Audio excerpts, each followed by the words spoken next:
Welcome to the Armchair GM Podcast.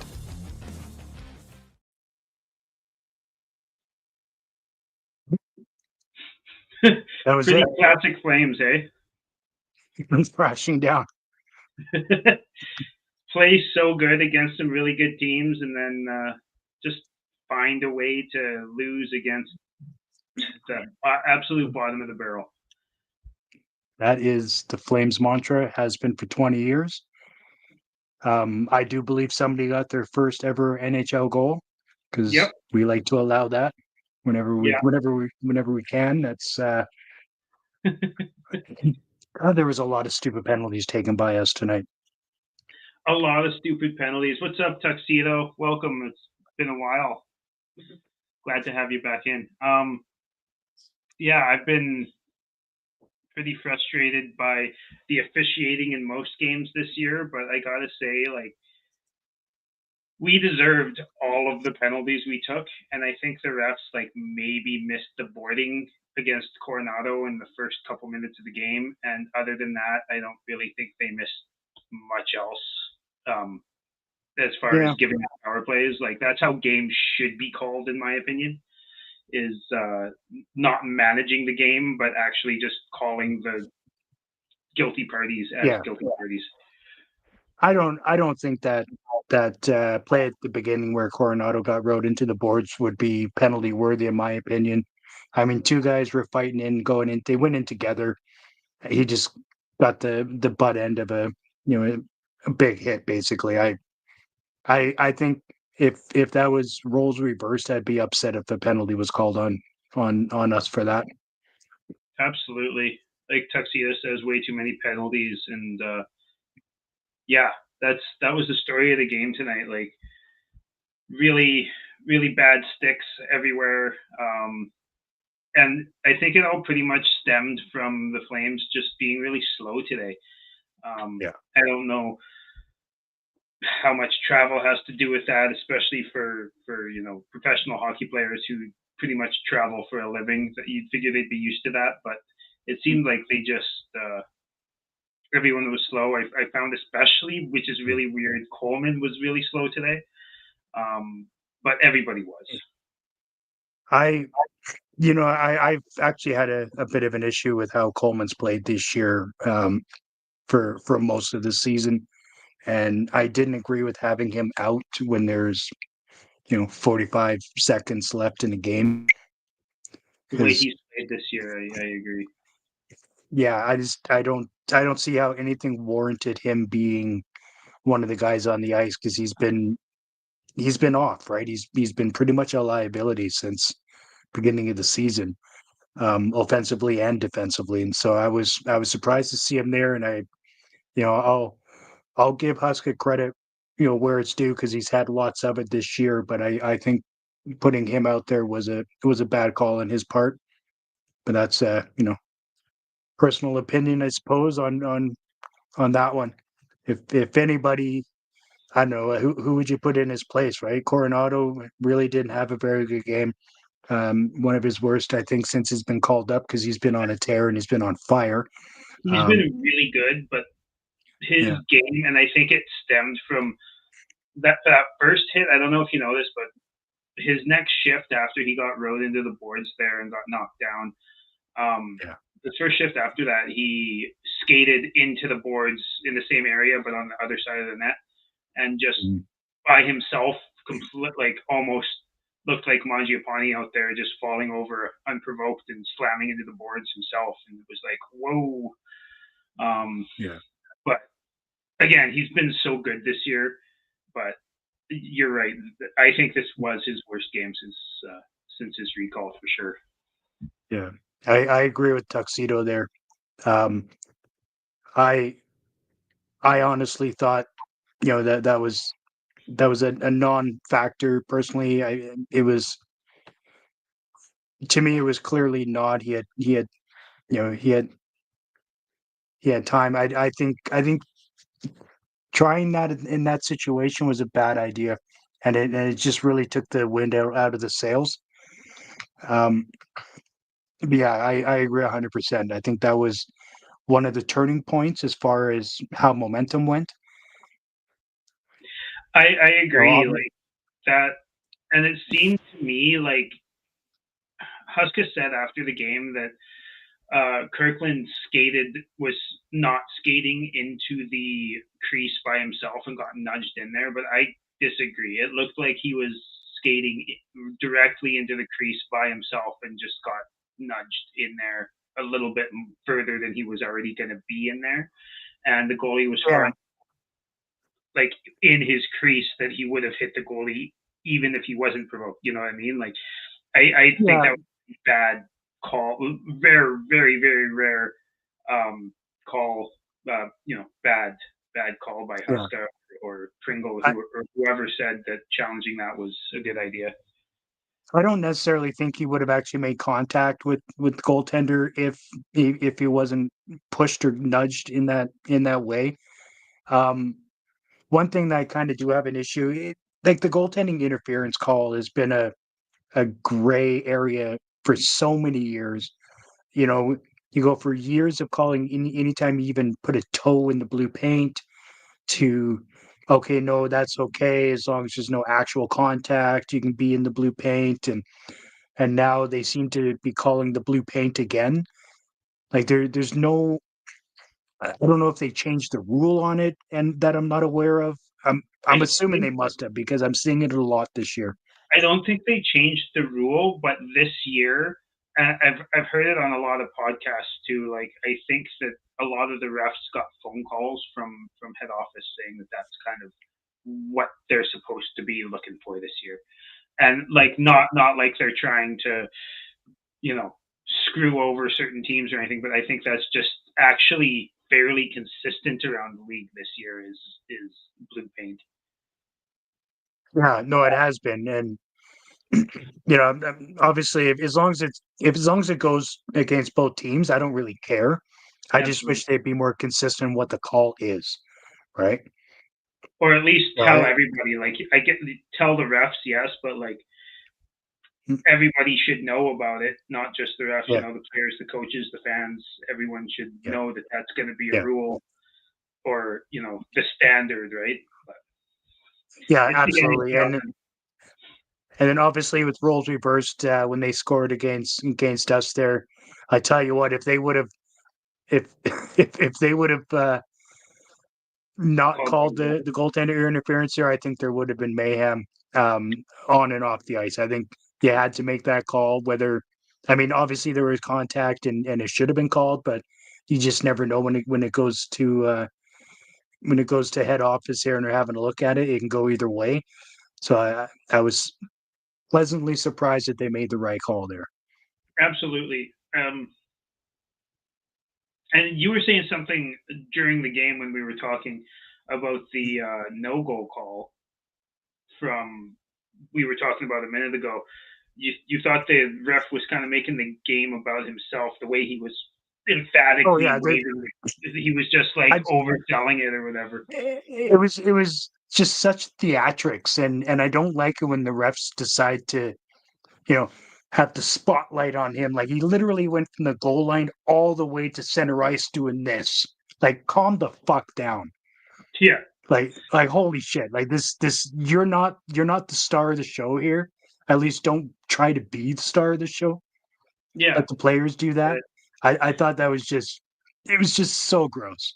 You know, Like I I don't. know a few officiating people, obviously not at that level, but I tell you what, and I even talked to a buddy of mine who's on his way right now to ref a game right now, yeah, it was stupid. There was no need for it, right? I don't like it during play, and I don't like. I'll be honest. Like I'm not a huge fan of the way like Macaulay, for instance, does games, but his jokes and the way that he does the theater when he's like announcing the goal or no goal call or whatever. Like I Yeah, like yeah, that. That's entertaining to me. But like yeah. when it's during the game, maybe not. But I mean, there's a difference. Everybody yeah, loves Wes. yeah, Nobody knows who that fucking jackass was that was doing that tonight. yeah, I mean, obviously we know who, but I mean, like that. Wes McCauley, when he does stuff like that, it's funny as hell, right?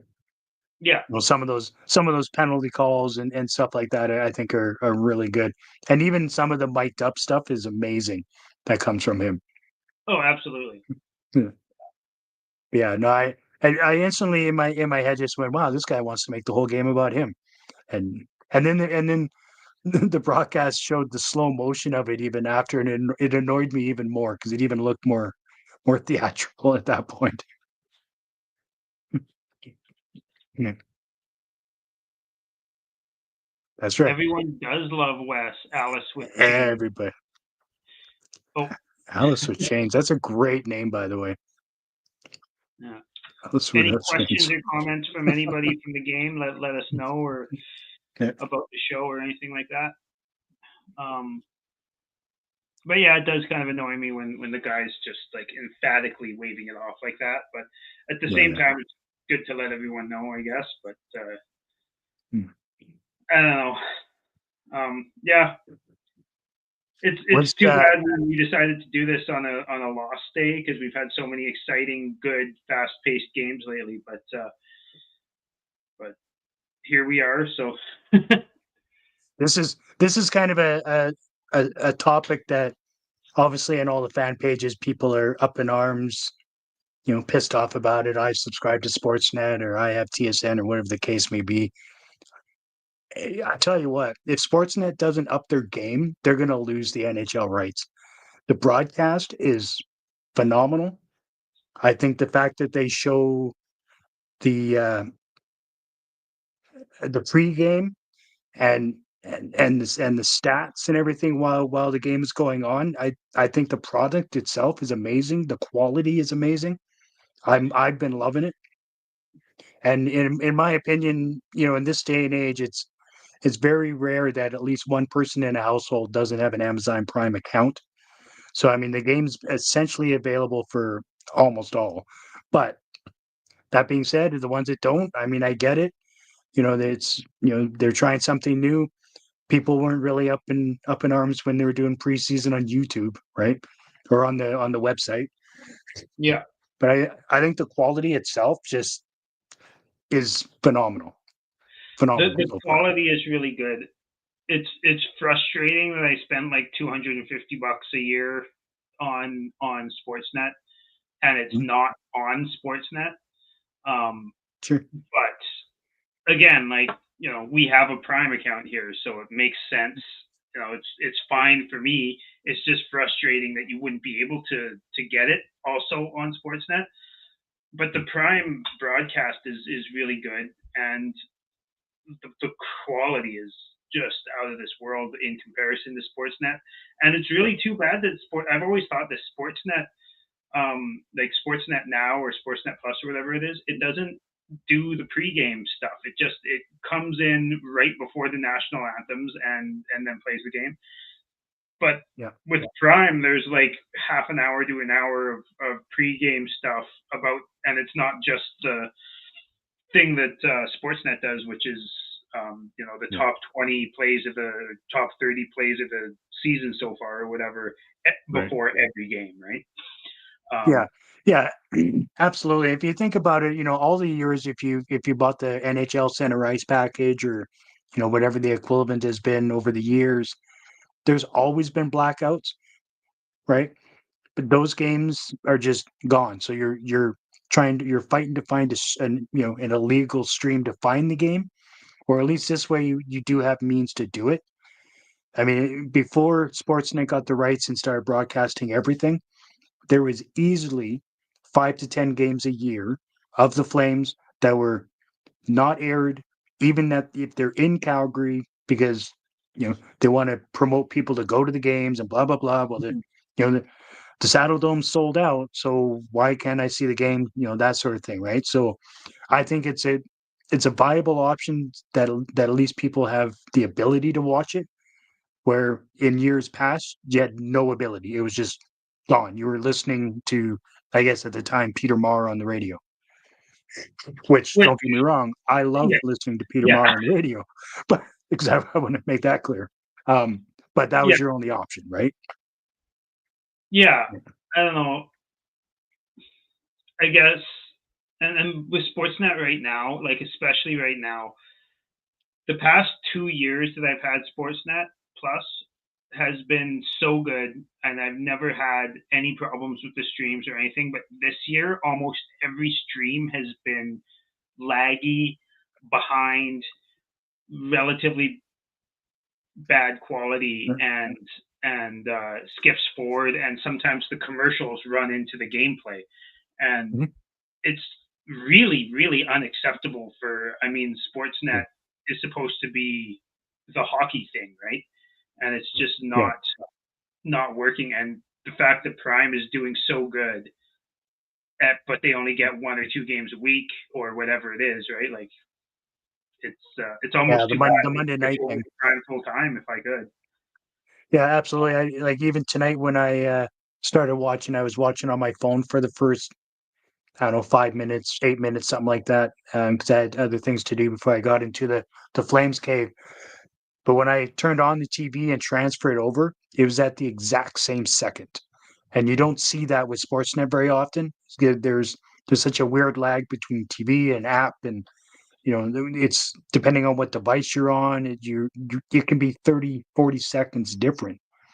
And I think that's kind of unacceptable. And so many times when we're in our group chat there and for the admins at Flames Hub, I notice like Steve and Matt will or even Michael will have a goal 20, 30 seconds before I even know that it's happened, right? It happened, And that's one of the things I don't like about Sportsnet is they can't seem to sync anything up at all. yeah.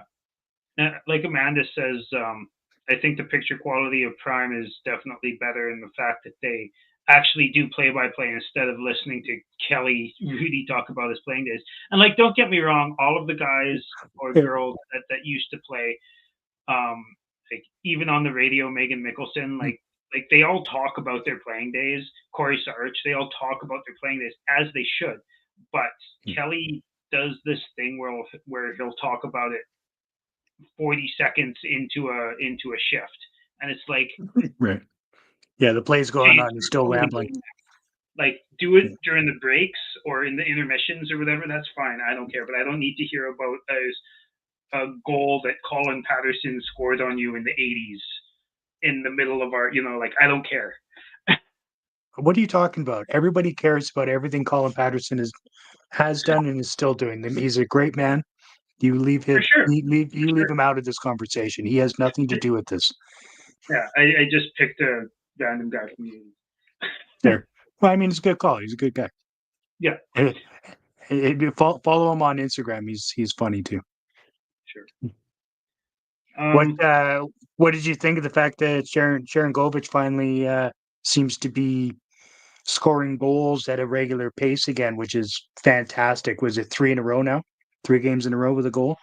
3 or 4. Was today the fourth game? Maybe. Either way, he's. I mean, if you think about it, it took him a month to get going last year, and he's potted 31. Was it?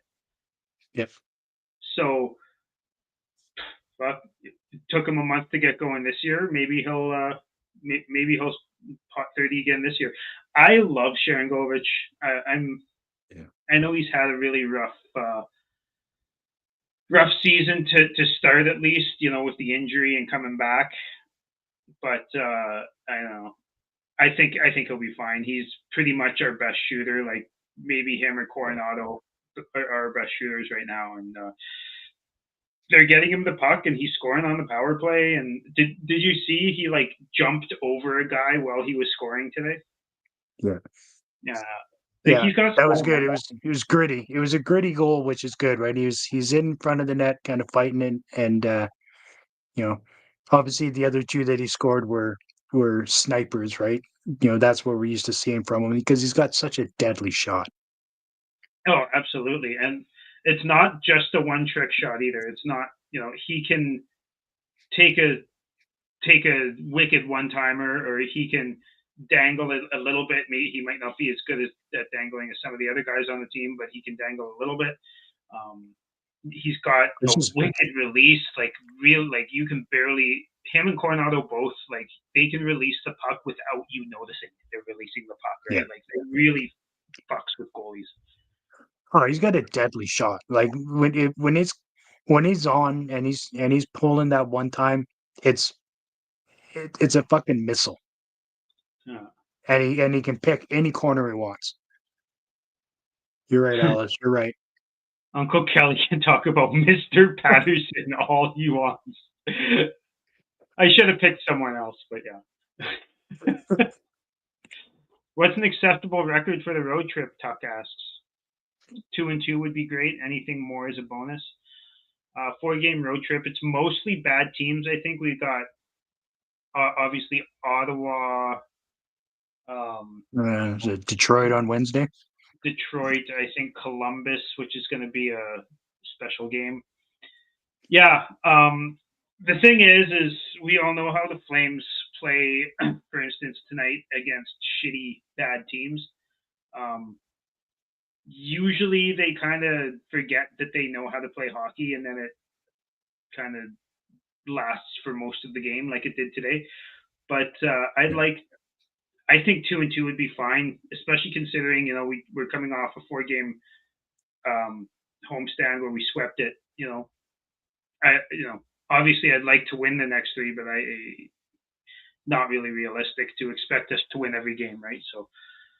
No, exactly. Yeah, you're right. So yeah, we've got Ottawa, Detroit, Columbus, and Pittsburgh. We tend to do worse against lower teams. That being said, we're supposed to be one of those lower teams this year. I do agree. If we can come back home 2-2, I'd be perfectly happy with that. And if we can come home with, I don't know, say 5 points out of 8, that'd be brilliant. Or 6 would be even better. I'm gonna call it now. 2-1-1. Monahan's gonna bury us in overtime. God. I mean, he was Mr. Overtime when he played for us, right? So that makes sense. Was. Speaking of Monahan, though, how about, and this is going to be a weird comparison, but how about Huberdeau's goal? Did that not look exactly like Monahan? Yeah. Same spot, right? Same spot, same type of scenario. I'm loving Huberdeau scoring goals, right? It's good on him. He really does have a good shot. I wish he would use it more. He has obviously, been using but it more this season. He's just still not as much as we'd like, but more. Mm-hmm. Yeah, no, I mean, kudos for him. At one point, he was leading the team. Is he still leading the team in goals? Yeah, he is. I think he's on pace for like 28 or something like that. I haven't done the math in a couple games, but he was on pace for 30 a couple games ago. Jeez, that's pretty stellar. On pace for like 45 points, but 30 goals. With 30 goals. Yeah. I don't know. Yeah. I don't know what that means exactly, right? Do we want to go back to the way it was with him? I mean, the most he's ever scored is 30. He did it twice. Yeah.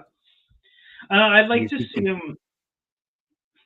Like, I'd love to see Huberdeau come back and, get back to 70, 80 points. I'm not sure if it's realistic. In fact, not sure is the wrong way to put that.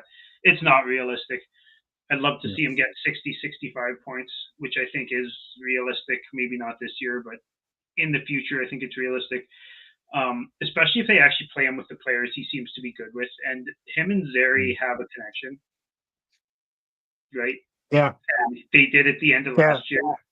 Yeah, we started seeing it last year, which was good. They do have a connection, but I honestly think whenever you have players that have elite talent, obviously Huberdeau has been known as an elite setup guy. He's been known for that for many years. We also have Zary, who could potentially turn into somebody with elite talent or continue to have elite talent because he's showing it, right? So I think there'll be no reason why they shouldn't have chemistry, honestly. Oh, I totally agree. And like low key, Huberdeau in the hard areas, I know that people give him a lot of shit, but in hard areas. Like he's been working really hard, like not just this year, Mhm. but last year too. I've noticed him pretty good on the boards, pretty good in front of the net, especially this year. He's been really good in front of the net. Yeah. And those bounces are going to start coming. You know, he's on pace and he is the leader in goals for the team. So, um, no, hopefully that continues. And I don't think Yeah. he's even like lazy on defense or anything. I think he's just I don't think- he just doesn't have as high of an upside as we may have thought. Um, Fraggle asks, so how do we feel about Kadri? Is everyone back on his jock? I will never be on Kadri's jock. He is No. by far, and it's not even close, my least favorite player on the team right now. Right now. I suppose now that Mangiapane's gone. Now that Mangiapane's gone. And you know what? Yeah. He was I'd rather have Mangiapane. Holy shit. Yeah. At least Mangiapane passed. I'm gonna clip that. You know that, right? I'm clipping that. That's fine. Yeah. Is Fraggle talking about Kadri's hockey IQ? I hope not. No, I was I'm just assuming talking. I'm talking about Zari, right? Yeah. Good. Can Oh, we talk about jeez, I can we almost talk pulled the about plug on how the show, to be honest with you. The hockey IQ is insane. Yes, it is. And no, like I'm fairly Yeah. sure Kadri has negative hockey IQ. He doesn't even know what a teammate is. So, but no, Zari's got insane hockey IQ. He knows when to take the puck to the net. I don't know why he hasn't been producing as much as he could be. Like he's been probably the single best offensive chance producer that we've had in the last 2 or 3 weeks. Um, Yeah. they're just not going in all the time. A few of them have. I think he's got the potential to be a star player, maybe not a superstar, but a star. So I don't know. I really think he's really good. I mean, am I wearing it? Yeah, I'm wearing it right now. He's my favorite forward on the team right now, and I hope we can lock him up long term. Yeah, I do agree. Obviously, I think he's going to be a mainstay on the roster for many years. He's going to be an extremely good top 6 player for his entire career. He has really good hockey IQ. I do agree. Um, and he's in that shot of his when he's within a foot of the net just blows me away how he can pick the corner. He And did like it the again the short other night, side right? corner and the top, like from that close. Yeah, Those are the shots that Mangiapane and Dubé would put 5 feet wide. right. 2 feet from the net, 5 feet wide. Yeah. Yeah. You know what I mean? Yeah. Like Backlund does it too sometimes, but like it's Backlund's amazing. pretty good at it. Backlund's really good at missing the net too. Yeah. And Fraggle's right. Like he uses his body when it comes to Zari. Like Yeah. he's only what is he 6'1"? Like he's only 6 feet tall, which is not short, but it's pretty average for a NHL player. And the way he uses his body, like it reminds me of like Rantanen or like who was it? There's this one play that always stands out for me, and this is like years ago, obviously, because it's when John Tavares played for the Islanders. Mm. He circled around the offensive zone, protecting the puck like 4 or 5 times, and then like 4 guys came in on him, and he shrugged them all off and just walked in and scored. And that's the type of guy I see Zary being in the future. Yeah. And I think Tavares is good because I don't think Tavares is a superstar, but he's a star. You know what I mean? I think that's I'm not comparing Zary to him, but I mean I guess I am, but Yeah. that's No, kind of I do see what you mean. Like, I don't think he's gonna. I don't think he's going to be franchise altering that good, but he's Yeah. going to be extremely good. He's going to be a very good complementary piece Hmm. for any superstar we may draft or bring in. And I think he's going to have a good long career. He's a smart player, right? He's really smart with the puck. He's super good at protecting the puck when he's moving around with it. The way he's able to lower his shoulder, put his arm down to keep the defender's stick away while still maintaining control, with his left hand is pretty top notch. I do like watching him do that. I find a lot of players, and it might be because he's not overly big, and a lot of the puck protection players in the league are pretty big. But I find Mhm. one thing I like about his puck protection too is that he doesn't raise his elbows into people's faces. And I find a lot of the puck protection players get offensive zone penalties for elbowing because they Yeah. do that all the time. And He- I think it's because he's lower to the ground and he doesn't get it. like Sharon Govich did tonight, Yeah. right? And I agree, Tuxedo. We need to stay out of the box. That was just horrendous tonight. I'm not sure what's going on with our penalty kill this year. Something's been off, right? We don't have that flash. I think one of the things that's getting me right now is kind of the piss poor play of Coleman. I think that's one of the reasons because he was one of the Prime. yeah, like he was just one of the pillars of the penalty kill, right? But he's just struggling on all ends of the ice right now, and it has been for about a month, and it's frustrating to watch because I know he's better than what he's producing. I'm sure he knows he's better too. I'm sure nobody has to tell him.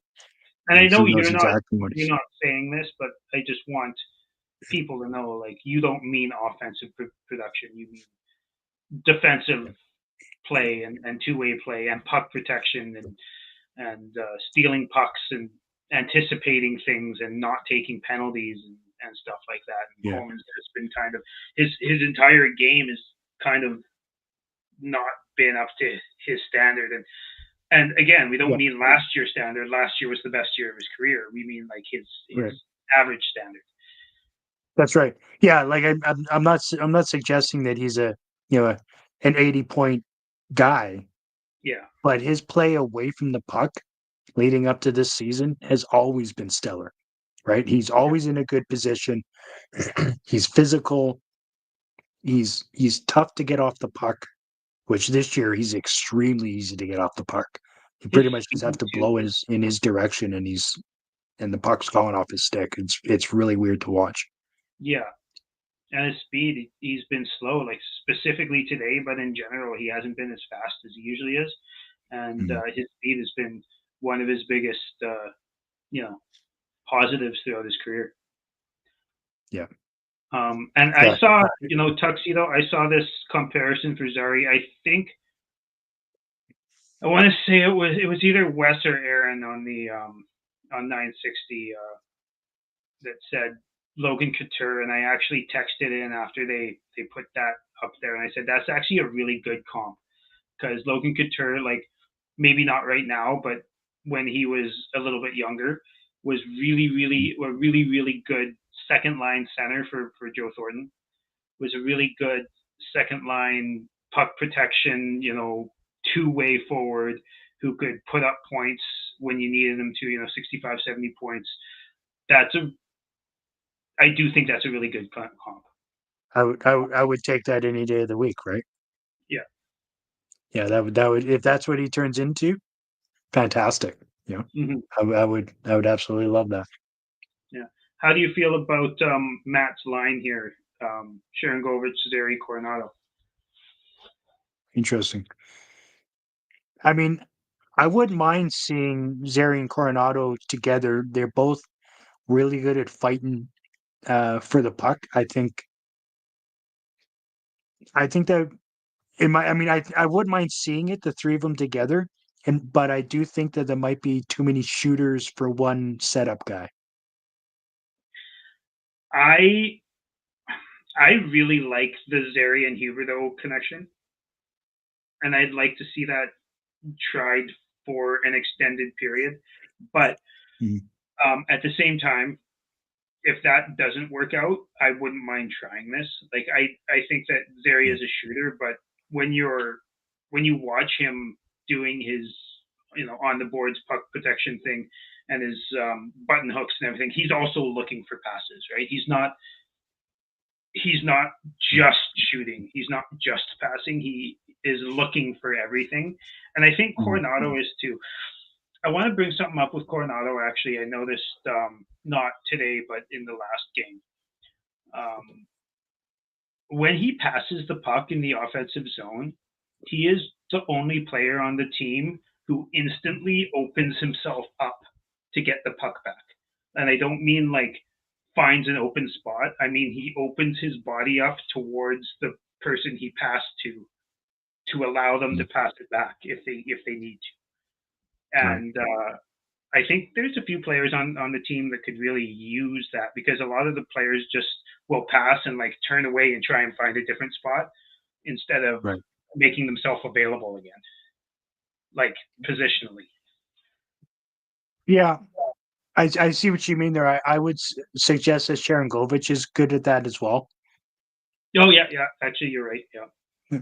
The but yeah, no, it's a good point. He does do that.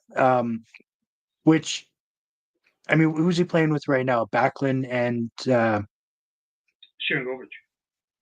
and Jarenkovic right now. Yeah, yeah, yeah. No, that's a good thing. That's a good trait to have, right?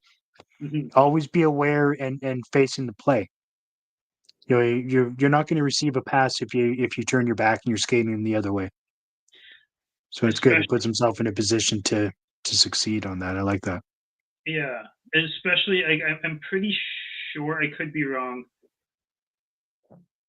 but I think two of those guys, the other two guys, are the other handedness, and whenever he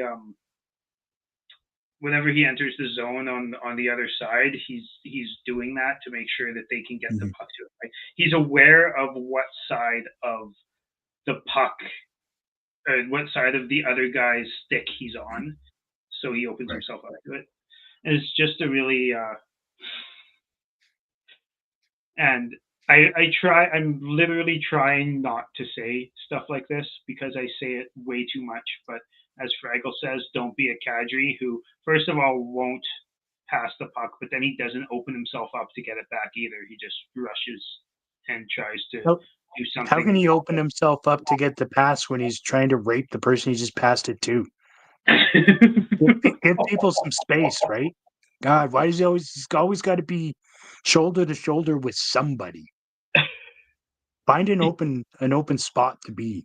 Go be by yourself over in the corner. Go get in front of the net. Go You're to the supposed to be a bench. gritty player. You're a Go back gritty to the center. He's room. supposed to be Get on a hard to fucking play plane. against in front of the net, and he's never there. Now we have to put Huberdeau in front of the net. He's done a Yeah, way better job at doing that this year than Kadri has in the 3 years he's been with us. I don't. Sorry, that was a rant. No, no, it's okay. I'm about to go on a little rant too. So Sweet, let's hear it. this is a couple days ago. I actually posted this online, but I haven't looked at the stats from today. But a couple days ago, Kadri had uh, 2 hits in 2 games this year, 0 hits in half of his games, and 1 hit in the rest of his games. This guy is a guy who we fucking acquired to be a nuisance to the other team. He's a guy that we acquired to be a physical presence. He's fucking garbage. He doesn't do it. He half the Right. games this year he has not had 1 hit. Yeah, You that's a know, that terrible stat line for he doesn't get involved after the whistle other than bitching at the refs. I don't understand the point of this player. Get him away right. from me. Yep. That's not even a rant. That's just what you say like every show. What do you mean? I thought Yeah, you were gonna go off. I went off But a no, I little bit. agree with you. What is the point of having this supposed agitator and somebody that can get under your skin and battles hard and is hard to play against and can be a nuisance in front of the net when he does absolutely none of it. None of it. No. He dives a lot. He's Yeah. on his ass a lot. Hmm. You know, for as long as he's been playing the game of hockey, he sure is not very stable on his feet. I mean, on occasion he's able to draw a penalty, which great, I'll take that. But I mean, I would much rather have my players still involved in the play than laying on the ice, throwing your arms up and wondering where the call is. Throw your fucking body around and stop writing a novel, tip fucker. Nice. Love it.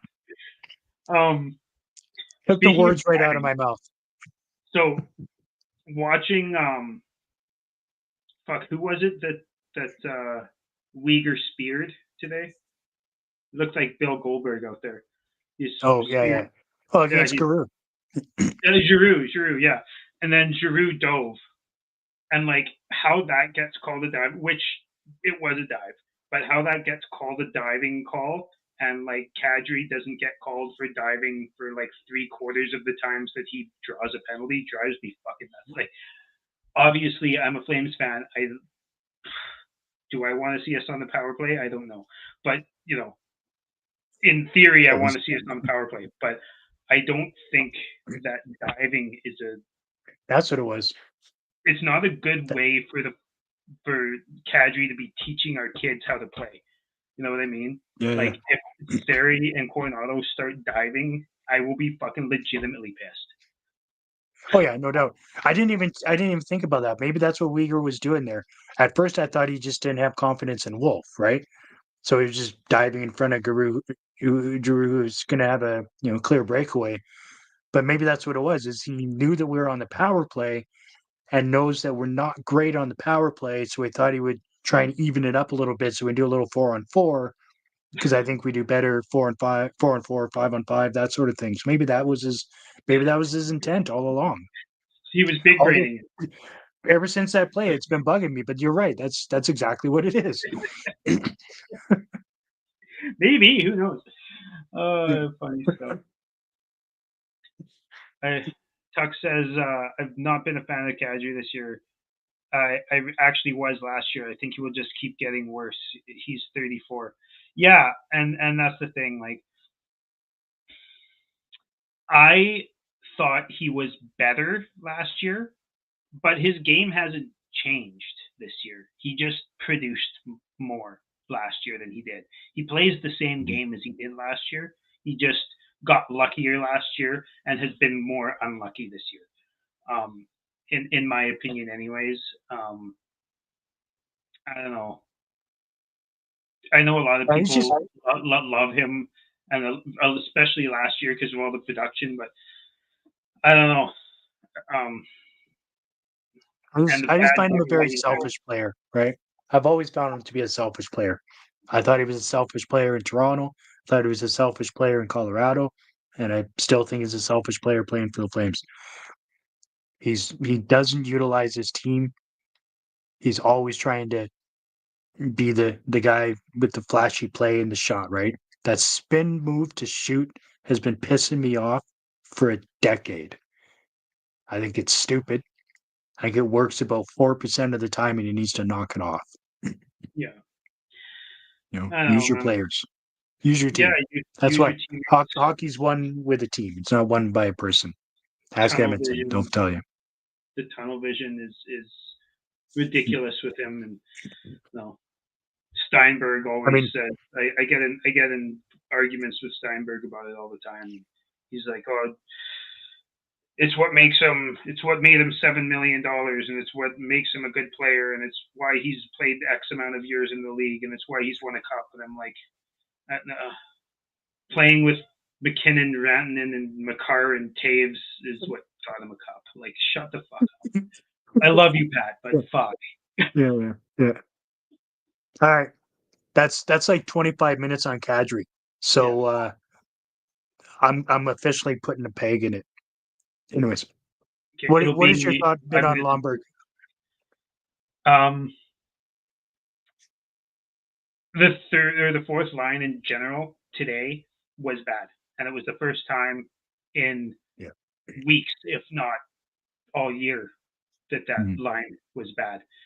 Um, like this was the third worst game of the year after those two that 2 game streak we had against Utah and whoever the other team was that was really really bad. But like Yeah.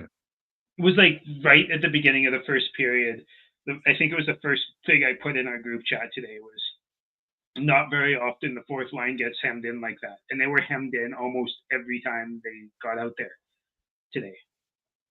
Yeah, it was a rough go for them tonight for sure. Aside from tonight, I mean, I love what Lomberg brings to the team, and I love his energy out there. I'm surprised he's not scoring at all. I figured, not saying that I thought he'd be, at 10 plus goals right now, but I did expect to see a little more production on the scoreboard from him. But that being said, I really enjoy having him on the team. He's good in the locker room. He's upbeat. He fights hard. He plays hard. He sticks up for his teammates. I, I mean, I was upset when we let him go to begin with, so and I was excited that he came back. I've been a Lomberg fan for a number of years now. A long time. Yeah. Yeah. I just wanted to point out Lomberg, and I looked this up. I heard this on the radio the other day, but I just wanted to look it up and make sure it was good. It was actually correct. Lomberg has never scored a goal in Calgary or for Calgary, even Are you in serious? 17-18 or 18-19. And he only Are you played serious? 11 games for us between those 2 years when he was here Yeah. before that.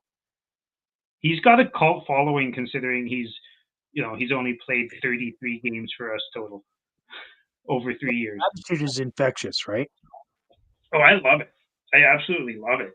And so all of what I just said, that wasn't shitting on him. He's a fourth liner. That it is what it is. Whatever. He's Yeah. That's his amazing. attitude is infectious. His physical play is ridiculous. His forecheck is legitimately unmatched on the team. Most games today was. I mean, no, his forecheck was still good today. He just, Yeah. but yeah, I think the line kind of dragged him down today, and I mean, the play of the team dragged him down. I mean, he's not a penalty killer, so he missed those 18 minutes today, and everybody else, no, all the power play guys missed 18 minutes of ice time today because of all of the Yeah. PK, right? Like it Yeah. sucks. Yeah. Yeah, absolutely. Yeah, Um, 28 goals in his career and all in Florida. I had no idea. I mean, looking back on it, obviously it's true, but that's funny. so Yeah, he only played 6 minutes tonight, 6.5. yeah, because we were in the penalty box all the time. Um, Mhm. Kadri is frustrating, but Kuzmenko is currently earning 5.5 million a goal from Matt. I know that's really hard to stomach, but I think I'm not going to turn this into another shit on Kadri thing, but there's an end in sight for Kuzmenko, and um, like we've won that trade even if we don't get anything for Kuzmenko, and I still think that Yeah. there's lots of time left to pump him up enough to get something for him. But there's also an end in sight. Like there's not 5 years left at 7 million for Kuzmenko. There's 1 year left, right? Yeah. So, and that's not forgiving his play. He's also been pretty selfish at times. It's weird. He's selfish sometimes, but then he's not selfish when he should be. Like when he's right in front of the net by himself, he'll throw a pass out like he's last year and the year before Huberto. But when he's not in front of the net, he's taking shots. It's really, Mhm. really weird to see. Um, his confidence is just absolutely shot. I thought that absolutely disgusting goal that he scored in the shootout the other day was going to help his confidence, but it hasn't. And No. um, also, when he plays with Kadri, they both want to carry the puck into the zone. It just doesn't make sense to have them playing together. Um, but that is what it is. Yeah. Um, but yeah, it sucks, but he won't be here very much longer, which is too bad because he has a ton of skill. I don't really know what's going on. No, it's hard to watch, right? Because he's definitely better than what he's doing so far this year. But yeah, he suffers from lack of confidence. You could see Sharon Govich was kind of suffering through it there at the beginning, and then once things started firing, then he's got that different look in his eyes, which is great because he needs that. And it's exactly what Calgary needs is to have Sharon Govich with confidence and shooting the puck and hitting the net. Mm-hmm. And so I think if we can get Kuzmenko, you know, going a bit. I mean, obviously at this point, I was excited to potentially extend him moving into this season. After watching him for the first month of the year, I've lost that excitement, and I just hope that we can get him to a point where we can get something for him, a decent return. I do too. Again, like I think between the first that turned into Matvey Greden and Hunter Brustevich, who's been playing, first pairing minutes on the AHL Wranglers. Mhm.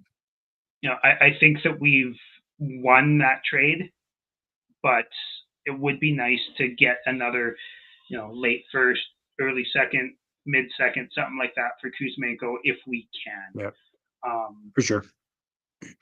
for sure, absolutely. Let's talk about something fun. Tuxedo says Backlund, on the other hand, has been absolutely phenomenal. He's had a great year. I love to see it. I agree. He's looked dynamic is the wrong word for Backlund ever, but he's looked more dynamic than he has in years, in my opinion, Yeah. since the Frolik Kachuk line. Yeah. Well, I mean, he looks he's playing with a new energy this year. Um, he seems to be playing with a purpose. He's battling hard. I think he's loving having that C on his chest. I think he's absolutely loving it. He's taken on the responsibility and he's going with it. And I love that. I think I've the always attitude been a big of the Backlund team, fan because I love how he plays 200 feet. That's always been my preference when it comes to players like him. He's always been super aggressive and hard to play against if you're a top line. He's always defended well, um, and held off top players to minimal production. So, but actually seeing him do be a little more offensively aggressive has been refreshing and it's been fun. I totally agree. And the attitude of the team around him, like pretty much everybody is in a good mood all the time. That helps a Mhm. lot. I think a lot of that. Yeah. Um, I don't know if you've gotten around to watching The Chase at all. I know you've had a few days off here, so I don't know if you've had a chance to watch any of that. I'm behind one episode, I think, but that show is showing a lot of Backlund and Huska being really good leaders and Yeah. on and off the ice with Backlund, community, all that type of stuff. I think with young players and all that type of thing. I think that he's actually a pretty underrated leader. Um, I'm Yeah, happy I for think so him. too. I'm happy for him. The team has a new vibe, a new energy. Um, not not saying that Giordano was the reason for bad vibes back in the day, but it's just better. You know what I mean? Just better attitude, and everybody's playing for each other, with each other for the most part, other than a couple of standouts that we've already discussed that I don't want to go further into.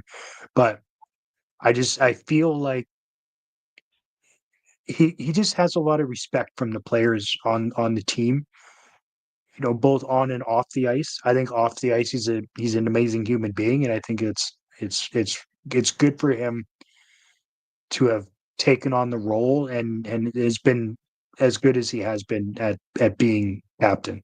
I think it's great for him. Do too. And I never thought Giordano was a bad captain. I just thought that his last year or two there was better options for him. Backlund being one of them, and Kachuk being the other one. But yeah. Well, it just goes to show you, right? In a year where players were jumping ship and leaving Calgary, and he had the option to do so, he signs a contract to prove that he wants to stay in Calgary and gets rewarded for it, right? I think it's great. Yeah. Matt asks, could Bax play into his 40s? I think he could. Like, he's 35 and he's still top two pretty much every year in the preseason training camp, physical testing and all that type of stuff. I don't think many players want to, the Patrick Marleaus and the Joe Thorntons and those guys, it's rare that guys actually want to play that late.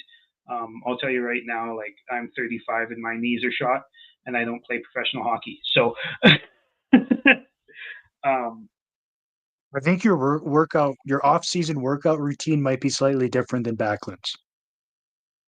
I probably eat more burgers. I don't know. Might. But he definitely has 3-4 years left, maybe 5. Who knows? It would be great if he does. And I've said this for a while. Like, I think that him signing, even though it was only a couple of years in Calgary recently, kind of solidified his legacy as a lifelong Flame. Like, I don't know where he's at now, but at the beginning of this year, he was only like just over 2 seasons away from passing Jarome Iginla for the top games played in Flames history. Yeah. So I think he wants to get that done. Obviously, he wants to win a Stanley Cup, but I think his priorities lie a lot more within his family and his friends. So yeah, I think he will likely, unless maybe he knows he's going to retire that year and he's already passed Iginla and all that type of stuff, I think he probably sticks around in Calgary. Yep. I'm happy to have him, I think. I mean, something about the Swedes, right? They, for whatever reason, they have the ability to play into their, mid to late 30s, possibly 40. I think it's fantastic. Yeah. Great name. I think it's a shitty name. Come on. There's no need for that. We're kidding. She's a friend of mine. She knows I'm joking. Can you guys give a shout out to my kid Mika for getting into their first choice university? Yes, we can. Congratulations. That's good beauty. for you. Whoop whoop. Fuck yeah, and awesome name, by the way. You totally redeemed yourself, Dylan. Well done. Totally redeemed myself.